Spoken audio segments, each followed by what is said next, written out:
Hello friends, சின்னமர் மகள் serial இனி வரப்போகிற எபிசோட்ஸ்க்கான ரிவ்யூ தான் பார்க்க போகிறோம். அடுத்தடுத்த சுவாரஸ்யங்களை தெரிஞ்சுக்கிறதுக்கு இந்த வீடியோவை ஸ்கிப் பண்ணாமல் கடைசி வரைக்கும் பாருங்கள்.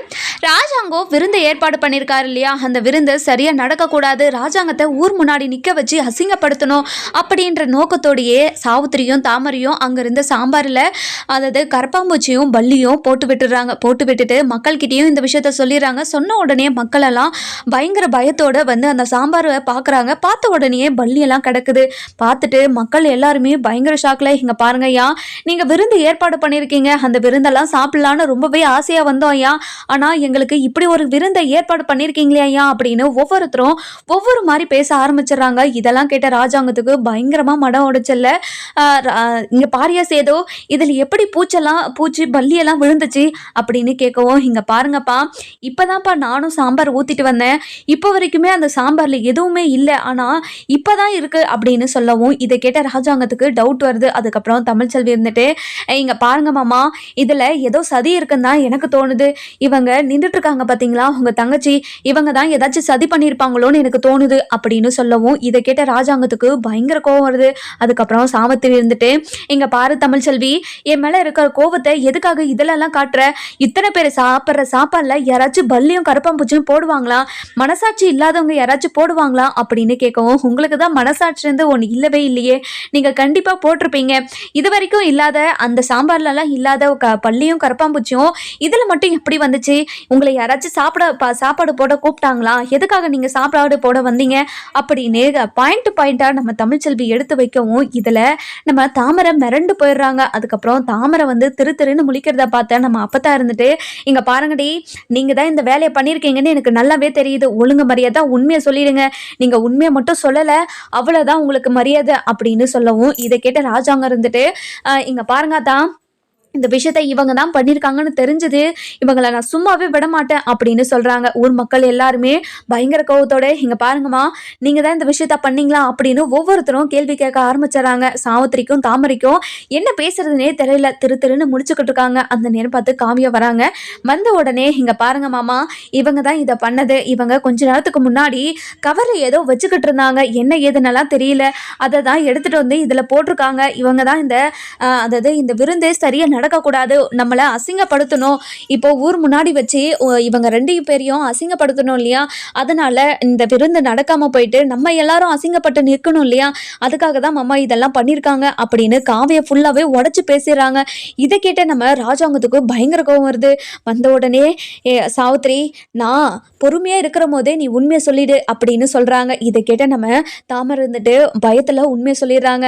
இங்க பாருங்க மாமா, எங்க அம்மா தான் இதை பண்ணது, தெரியாம பண்ணிட்டோம் மாமா, எங்களை மன்னிச்சிருங்க மாமா அப்படின்னு சொல்லவும், இதை கேட்டுட்டு பயங்கர கோவத்தோட போயிட்டு அந்த கோவில்ல கத்தி வச்சிருப்பாங்க, அந்த கத்தியை எடுத்துட்டு வந்து ஒரே வெட்டுறதுக்கு ஓடி வந்துடுறாரு. வந்த உடனே மக்கள் எல்லாம் வேண்டாம் அப்படின்னு சொல்லிட்டு நம்ம ராஜாங்கத்தை பிடிச்சி வச்சிருக்காங்க. அதுக்கப்புறம் தமிழ்ச்செல்வி இருந்துட்டு, இங்க பாருங்க மாமா, ஒரு நல்ல காரியத்துக்காக வந்திருக்கோங்க மாமா, இங்க நம்ம சண்டை போட தேவையில்ல, நீங்க எதுவும் சண்டை போடாம இங்க அவங்களுக்கு என்ன தண்டனை கொடுக்க முடியுமோ அந்த தண்டனை கொடுங்க மாமா அப்படின்னு சொல்லவும், இதை கேட்ட நம்ம ராஜாங்க இருந்துட்டு, இவங்களுக்கு இனிமே தண்டனையே கிடையாது, இங்க பாரு சேதோ, போலீஸுக்கு கால் பண்ண, போலீஸ் வரட்டும் அப்படின்னு சொல்லவும், இதை கேட்ட நம்ம சேதோ இருந்துட்டு போலீஸுக்கு கால் பண்றாங்க. அதுக்கப்புறம் நம்ம சாவித்திரி இருந்துட்டு, மாமா, நம்ம சாவித்திரியும் தாமரையும் பயங்கரமா கெஞ்ச ஆரம்பிச்சிடறாங்க நம்ம ராஜாங்கத்துக்கிட்ட. நம்ம தாமரை இருந்துட்டு, மாமா, என்னோட அம்மா ஏதோ தெரியாம பண்ணிட்டாங்க மாமா, ப்ளீஸ் மாமா, எங்களை நீங்க போலீஸ்ல எல்லாம் புடிச்சு கொடுக்காதீங்க மாமா அப்படின்னு காலில் விழுந்து கெஞ்சுக்கிட்டு இருக்காங்க. இங்க பாருங்க, இதனால் வரைக்கும் என்னோட கூட பிறந்தவளோட மகன் சொல்லிட்டு நான் பொறுத்து போய்கிட்டு இருந்தேன், இனிமேலாம் என்னால பொறுத்துக்கிட்டு போகவே முடியாது, உங்களுக்கெல்லாம் பொறுத்து போறதுனால தானே இப்படியெல்லாம் தப்பு பண்ணணும்னு தோணுது, இத்தனை ஊர் மக்கள் எல்லாருமே கூடி நிக்கிறாங்களே, இத்தனை பேர் சாப்பாடுல இப்படி ஒண்ணு பண்றோமேனு உங்களுக்கு அசிங்கமா இல்லையா அப்படின்னு பயங்கர கோவத்தோட பேசுவோம்.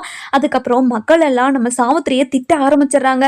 நம்ம ஈஸ்வரிக்கு பயங்கர சந்தோஷம், அதாவது சாவித்திரியை திரும்ப திரும்ப திட்டிக்கிட்டே இருக்காங்களே, இப்படி இதை பார்க்கறதுக்கு கண்ணுக்கு குளிர்ச்சியா இருக்குதுன்னு அப்படின்னு சித்ரா கிட்ட சொல்லி பயங்கர சந்தோஷப்படுறாங்க.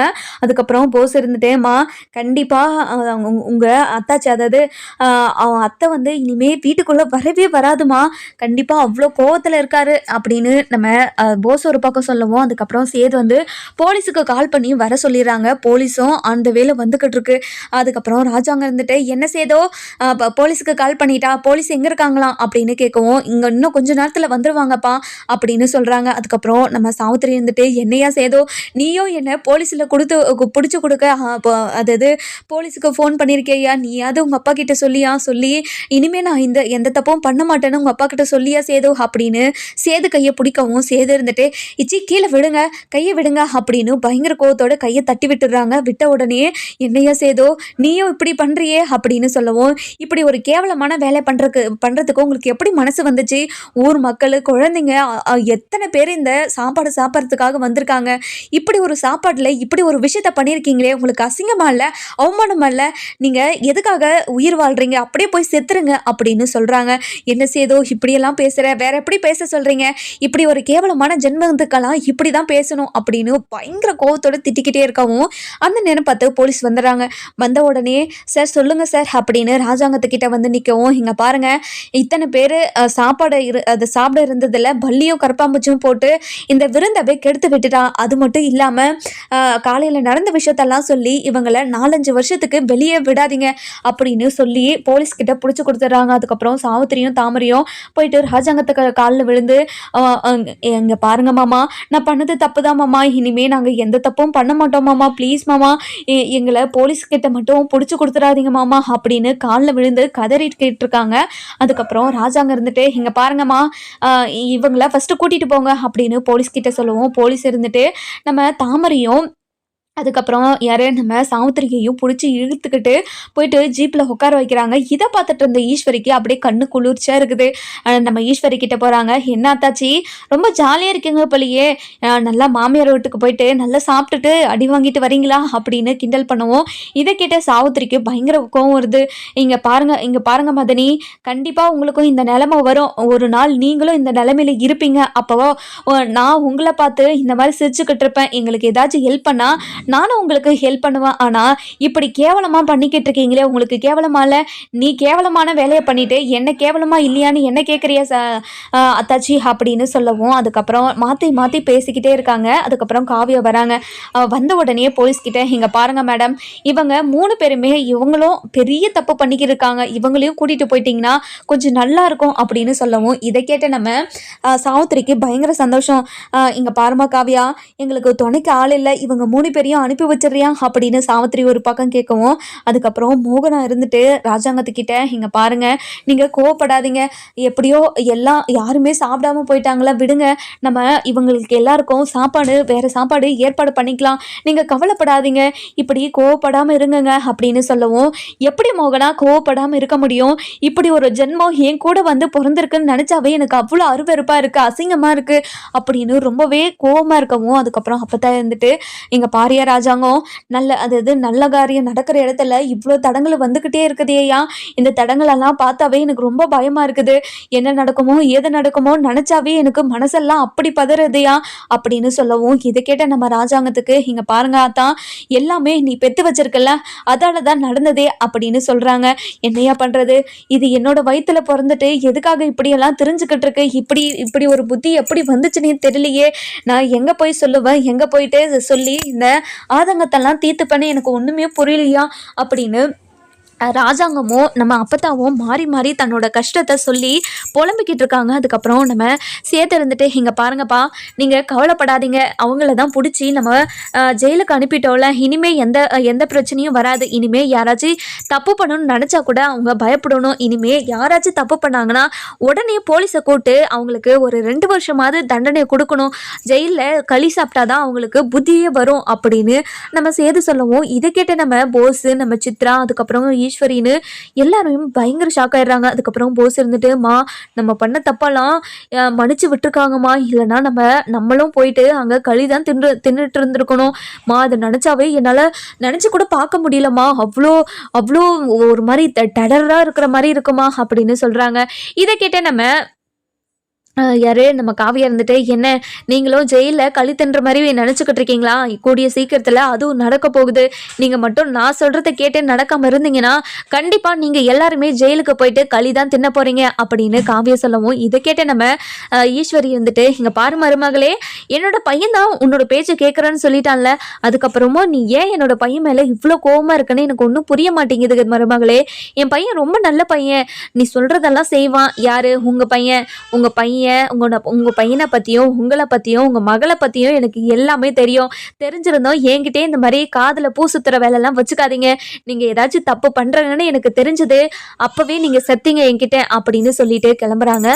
இதை கேட்ட சித்ரா இருந்துட்டு, என்னம்மா இது, இவளுக்கெல்லாம் நம்ம பயப்பட வேண்டியதாக இருக்குது. இங்கே பாருமா, இவளை ஏதாச்சும் பண்ணி ஆகணுமா, இவளை ஏதாச்சும் பண்ணி இவளை அடக்கியே ஆகணும், அப்போ தான் நம்மளுக்கு நிம்மதியாக இருக்குமா அப்படின்னு சொல்லவும், இங்கே பாருடி, அவளோட சொத்தெல்லாம் வர வரைக்கும் தாண்டி, அதுக்கப்புறம் அவளை ஆட்டி படைச்சிடலாம். இங்க பாருடா போஸு, நீ மட்டும் அவகிட்ட நல்ல பேர் வாங்கி அவ சொத்தெல்லாம் உன் பேருக்கு மாத்திக்கோடா. உன் பேருக்கு மாத்தினா மட்டும்தான் கண்டிப்பா அவளை ஆட்டி படைக்க முடியும். அவ பேருக்கு மாத்திட்டானா அவ ஆட்டி படைச்சிருக்கிட்டு இருப்பா. அதனால நீ உன் பேர்ல மாத்துற அளவுக்கு நீ அவகிட்ட நம்பிக்கையை சம்பாதிக்கணும், சரியா அப்படின்னு சொல்லவும், இங்க பாருமா, அவ சொல்றதெல்லாம் கேட்டாவே எனக்கு அவ்வளவு எரிச்சலா இருக்குதுமா. எப்படிமா அவ பேச்சை கேட்க சொல்ற நீ? இங்க பாருமா, அவ சொல்ற வேலையெல்லாம் செய்யவே முடியலம்மா, ரொம்ப கஷ்டமா இருக்குதோ, உடம்பு கை கால் எல்லாமே ரொம்ப வலிக்குதுமா.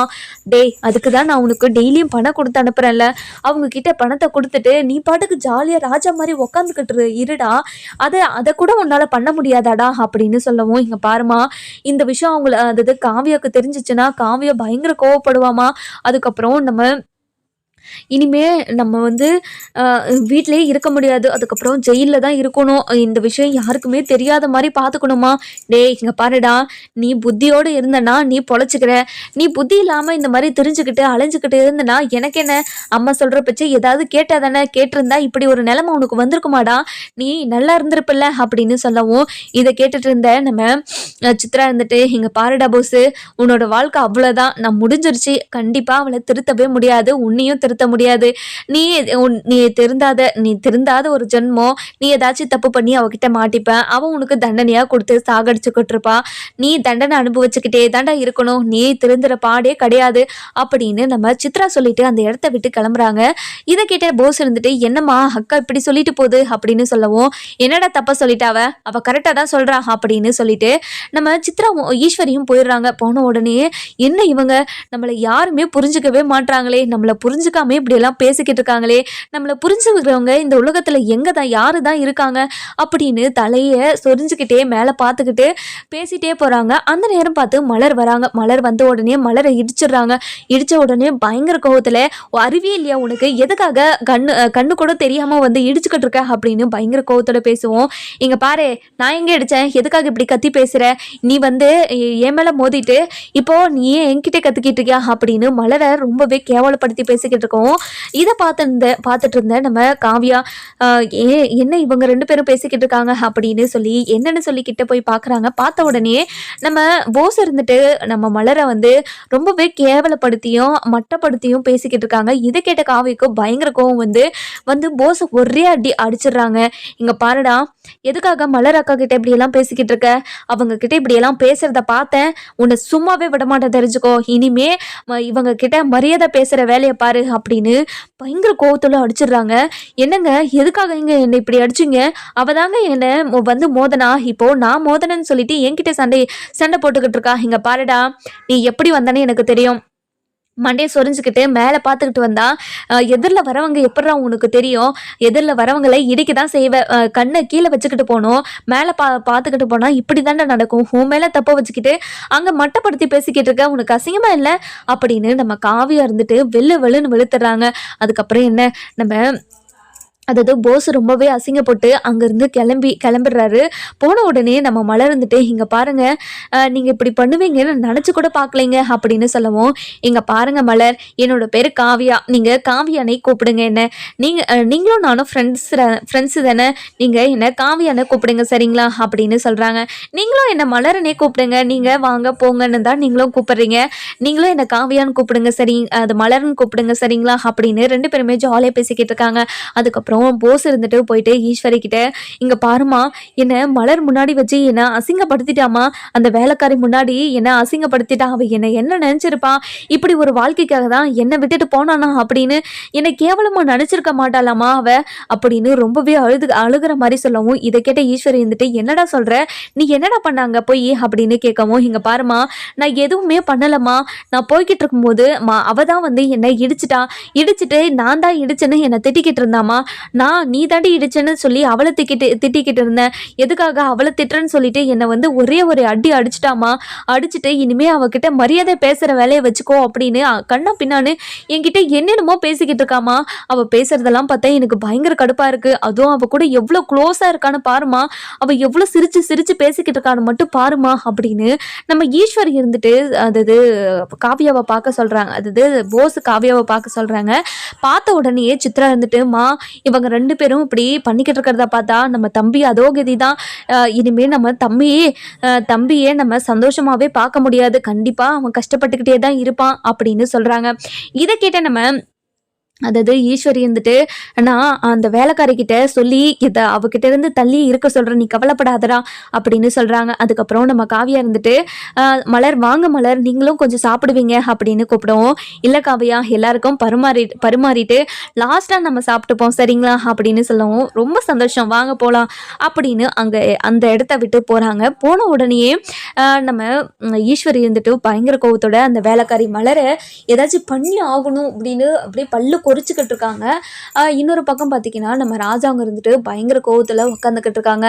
அதுக்கப்புறம் ஊர் மக்கள் எல்லாம் போயிட்டு ராஜாங்கத்துக்கிட்டே, "இங்கே பாருங்க ஐயா, உங்களை மாதிரி ஒருத்தரை நான் எங்கேயுமே பார்த்ததே கிடையாது ஐயா, நாங்கள் ஏழை மக்களுக்கு ஒரு 10 பேருக்கு நீங்கள் எவ்வளோ செலவு பண்ணி கல்யாணம் பண்ணி வச்சுருக்கீங்க, அதுவும் வீட்டில் அதாவது நாங்களே இந்த மாதிரி சீரெல்லாம் பண்ண முடிஞ்சிருக்காது, ஆனால் இப்படி ஒரு சீரெல்லாம் கொடுத்து கல்யாணம் வேற பண்ணி வச்சுருக்கீங்க, ரொம்ப சந்தோஷம் ஐயா. அது மட்டும் இல்லாமல் உங்கள் வீட்லேயே தப்பு பண்ணியிருக்காங்க, அவங்கள ஜெயிலில் அதாவது தப்பு பண்ணால் தண்டனை அனுப்பி வச்சு ஆகணும்னு போலீஸ்கிட்டையும் பிடிச்சி கொடுத்துட்டீங்க, ரொம்ப சந்தோஷம் ஐயா. நீங்கள் அதாவது நியாயத்துக்கும் தர்மத்துக்கும் கட்டுப்பட்டவங்கன்னு எனக்கு இப்போ நல்லாவே புரிஞ்சிருச்சுயா, உங்களை தப்பாக பேசிட்டோம், அந்த சாம்பாரில் பள்ளி கிடந்ததை பார்த்துட்டு எங்களுக்கு எல்லாருக்குமே ரொம்ப ஷாக் ஆகிடுச்சு, அது உங்கள் வீட்டில் இருக்கிறவங்க தான் தப்பு பண்ணாங்கன்னு தெரிஞ்ச உடனே அவங்கள போலீஸில் பிடிச்சி கொடுத்துட்டு இப்போது எங்களுக்கு வேறு சாப்பாடு ஏற்பாடு பண்ணி இப்போது எங்களுக்கு வயிறு நிறைய சாப்பாடு போட்டிருக்கீங்க, நீங்கள் நல்லா இருக்கணும் ஐயா, கண்டிப்பாக உங்கள் வம்சம் ஃபுல்லாக ரொம்பவே சந்தோஷமாக ஆரோக்கியமாக இருக்கும் ஐயா அப்படின்னு ஒவ்வொரு மக்களும் நம்ம ராஜாங்கத்தை பாராட்டி பேசிக்கிட்டு இருக்காங்க. இதெல்லாம் கேட்ட ராஜாங்கத்துக்கு அப்பதான் கொஞ்சம் மனசுக்கு நிம்மதியா இருக்குது. சாவித்திரி பண்ண வேலையால இப்போ வரைக்குமே ரொம்பவே அப்செட் ஆயிருந்த ராஜாங்கம் மக்கள் எல்லாம் ராஜாங்கத்தை பாராட்டி பேசவும் இதை கேட்டு ரொம்பவே சந்தோஷமா மாறிடுறாரு. அதுக்கப்புறம் தமிழ்ச்செல்வி இருந்துட்டு, "இங்க பாருங்க மாமா, நீங்க எதுக்குமே கவலைப்படாதீங்க, நீங்க இவ்வளோ கவலைப்பட வேண்டிய அவசியமே கிடையாது, இன்னும் கொஞ்ச நேரத்துல வள்ளி திருமண நாடகம் நடக்குது இல்லையா, அதை நம்ம பார்ப்போம் சரிங்களா" அப்படின்னு கேட்கவும், இதை கேட்டு நம்ம ராஜாங்க இருந்துட்டு, "இங்கே பாருமா தமிழ்ச்செல்வி, நீ ஏதாச்சும் கஷ்டப்பட்டுருப்பியோன்னு தான் நினச்சி நான் கஷ்டப்பட்டுக்கிட்டு இருக்கேன், இங்கே பாருங்க மாமா, நான் எந்த கஷ்டமும் படலை, நீங்கள் கவலையே படாதீங்க, எதுக்காக எங்களை நினச்சி நீங்கள் கவலைப்படணும், நீங்கள் ஏதாச்சும் கவலைப்பட்டுக்கிட்டு இருப்பீங்களோன்னு தான் நான் நினச்சி கவலைப்படுறேன், இங்கே பாருங்கள் நீங்கள் கவலையே படாதீங்க, கண்டிப்பாக கடவுள்னு ஒருத்தர் இருக்கார் இல்லை, நல்லது கெட்டதுன்னு எது நல்லது எது கெட்டதுன்னு அவர் பார்த்துப்பாரு, அவர் எது நல்லதோ அதை நடத்திட்டு எது கெட்டதோ அதை கண்டிப்பாக அதுக்கு ஏதாச்சும் நமக்கு காட்டி கொடுத்துருவாரு, நீங்கள் கவலையே படாதீங்க" அப்படின்னு சொல்லிக்கிட்டு இருக்காங்க. அந்த நேரம் பார்த்து நம்ம கருப்பு இருந்துட்டு அலௌன்ஸ் பண்றாரு, "இன்னும் சற்று நேரத்தில் வள்ளி திருமண நாடகம் நடக்க இருப்பதால் ஊர் மக்கள் அனைவரும் இந்த வள்ளி திருமண நாடகத்தை கண்டு கழிக்குமாறு கேட்டுக்கொள்கிறோம்" அப்படின்னு அதாவது மைக்கில் அலௌன்ஸ் பண்ணிக்கிட்டு இருக்காங்க. அதுக்கப்புறம் ஊர் மக்கள் எல்லாருமே அந்த வள்ளி திருமண நாடகத்தை பார்க்கலாம் அப்படின்னு திரண்டு வராங்க. அதுக்கப்புறம் ராஜாங்க இருந்துட்டு மைக்கில் பேசிக்கிட்டு இருக்காரு, "இங்க பாருங்க மக்களே, நீங்க இந்த வள்ளி திருமண திருமண நாடகத்தை நீங்கள் அதாவது பார்க்காம இருக்கவே கூடாது. இது ரொம்ப விசேஷமான வள்ளி திருமண நாடகம். எல்லாருமே வந்து கலந்து கொள்ளணும்னு நான் ரொம்ப வேண்டி கேட்டுக்கொள்கிறேன் அப்படின்னு இவங்களும் ஒரு பக்கம் பேசிக்கிட்டு இருக்கவும், அதுக்கப்புறம் நம்ம அதாவது அப்பதான் இருந்துட்டு எங்கள் பாரிய கருப்பு அந்த காலத்துலலாம் அதாவது ஏதாவது ஒரு பண்டகை நாள் வந்தாவே நாடகம் போட்டுருவாங்க. ஆனால் இந்த காலத்துலலாம் அப்படியே இருக்குது. ஆனால் இந்த காலம் எங்கே பார்த்தாலும் நாட்டிலேன்னு ஒன்று ஆரம்பிச்சிடுறாங்க. அது என்னடா இருக்குது நாட்டில இந்த நாடகம் வச்சா ஒவ்வொரு கதையிலையும் ஒவ்வொன்று இருக்குது. நம்ம வாழ்வாதாரத்தில் எப்படியெல்லாம் வாழணும், எப்படியெல்லாம் வாழக்கூடாதுன்ற அர்த்தத்தெல்லாம் அந்த கதையிலேருந்து நம்ம புரிஞ்சுக்கலாம். ஆனால் அந்த கதையெல்லாம் இப்போ விட்டுட்டு இப்போ டங்கு டங்குன்னு ஆடுற ஒரு வீடியோவை போட்டு விட்டுடுறாங்க, பாட்டை போட்டுடுறாங்க, 4 பாட்டு போடுறாங்க, ஆடுறாங்க, போயிடுறாங்க. அதுக்கு தாண்டா நிறைய செலவு பண்ணிக்கிட்டு இருக்கீங்க. இந்த மாதிரி நாடகத்தை பார்த்து பாருங்கடா, அதில் எவ்வளோ கதை இருக்குன்னு வரப்போகிற ஜென்ரேஷனுக்கு எல்லாருக்குமே புரிய வைக்கணும்ல. அதுக்காக தான் இந்த ஃபங்க்ஷன் நாளில் இந்த மாதிரியெல்லாம் ஒரு கதையை ஏற்பாடு பண்ணி நடத்திக்கிட்டு இருக்காங்க நாடகம்னு. ஆனால் இது யாருமே இதை ஃபாலோ பண்ணவே மாட்டாங்க அப்படின்னு ஒரு பக்கம் நம்ம அப்போ ஃபீல் பண்ணிக்கிட்டு இருக்காங்க. அதுக்கப்புறம் கருப்பு இருந்துட்டு இங்கே பாருங்க அப்போ நம்ம கண்டிப்பாக இனிமே இந்த மாதிரி பண்ணிக்கலாம். அப்போ நம்ம ஊர் மக்களுக்கு இல்லை எல்லாருக்கும் விழிப்புணர்வையும் ஏற்படுத்திடலாம். நான் மைக்கிலையும் இதை ஒரு வாட்டி பேசிட்டா கண்டிப்பாக ஊர் மக்கள் எல்லாருமே யோசிப்பாங்கள்ல, யோசித்து இன்னொரு தடவை இந்த மாதிரி திருவிழா ஏதாச்சும் வந்தால் அதில் நாடகமே வைப்பாங்கள்ல அப்படின்னு சொல்கிறாங்க.